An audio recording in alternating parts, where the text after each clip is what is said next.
Hello விவாஸ், எல்லாருக்கும் நமஸ்காரம்.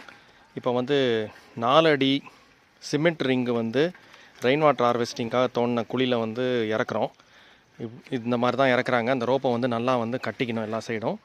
4 பேர் இருந்தால் ரொம்ப சேஃபான விஷயம். இந்த மாதிரி குட்டியான வண்டியில் ஒரு 5 ரிங்கு வந்திருக்கு, அது மூடியும் சேர்ந்து வந்திருக்கு. ஸோ இந்த சைடு லெஃப்ட்டில் தள்ளி வச்சுருங்க. லெஃப்ட்டில் தான் கரெக்டாக லெஃப்ட்டில் தள்ளி வைக்கலாம். இதுக்கு தள்ளி வைக்கணுமா? போதுமா? இந்த சைடு தள்ளி வச்சா நல்லாயிருக்கும். இப்படி தள்ளி வைங்க. இந்த எக்ஸ்ட்ரீம் கொண்டு வந்துருக்கேன், அவ்வளோதான். அப்படி கொண்டு வந்துருக்கேன், அவ்வளோதான். கொஞ்சமாக தள்ளிக்கும். அந்த சைடு பாறை இருக்குல்ல, அதனால் வந்து தோண்டும் போது எங்களுக்கு கொஞ்சம் பாறை வந்துருச்சுங்க. பாறை வந்தனால அதுக்கு ஏற்றாப்பில் அனுசரித்து வந்து வைக்கணும். ஸோ இதுதான் அதில் விஷயம். 4 பேர் இருந்தால் அதை எடுத்து வைக்கிறதுக்கு கொஞ்சம் கன்வீனியண்ட்டாக இருக்கும். ஒரு ரிங்கு வந்து 80 கிலோ வருங்கிறாங்க.